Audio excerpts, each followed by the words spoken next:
so much for joining me for this edition of Just Ask You. And today's all about grieving pets. And we talk about people that grieve all the time, but really when it comes to our little furry friends, they grieve too. And I'm going to tell you, I had such an amazing experience with the loss of a dog of mine, and I had a cat and a dog at the time, and my Chewy was 15 years old and my Toby was 16. And it was funny because the cat always acted as if he never liked the dog and he would ignore him.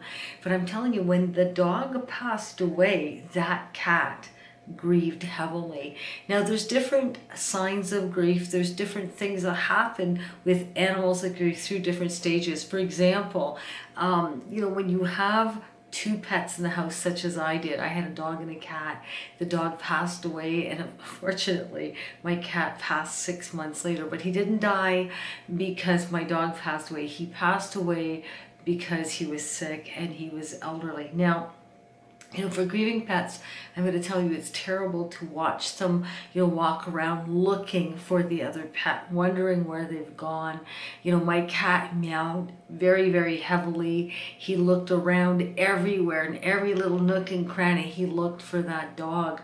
And so it was difficult, and his behavior really changed once the dog was gone, because the dog would get most of the attention, but I'm going to tell you, the cat became much more demanding after the dog passed away. So I'm going to tell you, for grieving pets, couple things that you should keep in check, and this is going to help you cope with this pet going through that grief, because they hurt just like we do. Now, keep the pet's routine as possible. So in other words, if you feed the pet at a certain time, you feed your dog at 7 a.m., keep that routine as much as possible. If you bring the dog out for a walk at 10, keep that routine as much as you possibly can. It's very, very important to keep that routine so that the animal knows that there's nothing else off, because losing their loved ones as well can really kind of throw them off. The thing is, you're going to want to really ignore some bad behavior, because sometimes the pet can become, the one that's left behind can become very, very dominating. And even when it comes to losing people, this happens as well. So they grieve very, very differently from humans. Sometimes they may not even show it, as if nothing even happened. And then again, some pets wear their hearts on their sleeves just like humans do. But ignore this bad behavior or unwanted type of behaviors, and reinforce good ones. If they did good, reinforce that. Tell them they're good pets. Mommy and daddy are so happy, and oh my goodness, such a good little boy. And make sure that you reinforce, their positives for sure.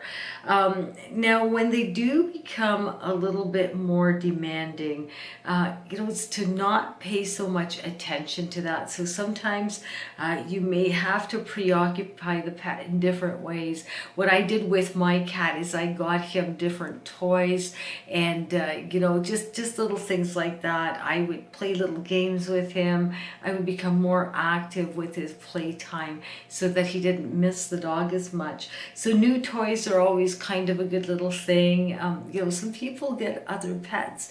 I don't know if that's right or wrong, but if you do decide to get another pet, make sure that the pet you lost you have grieved, or make sure that the pet that is grieving doesn't have too many changes until they get accustomed to their loss, whether it be a human loss or another pet around them.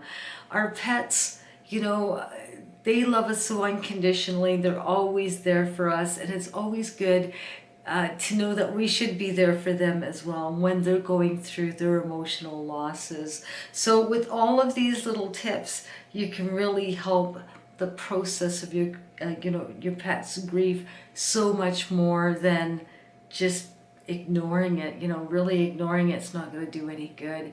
Anyways, I hope that you guys enjoyed this edition of Just Ask You. If you have a burning desire to ask me a question, please do, you know, and I get so, you know, I get so excited to read your questions every single week. So I am looking towards, you know, and forward to that. And, you know, when it comes to your grieving pets, give them a little squeeze and love them a little extra. I'm going to tell you, they really need to know that we're there for them as well. Anyways, till the next video, we'll talk to you really soon. Bye-bye.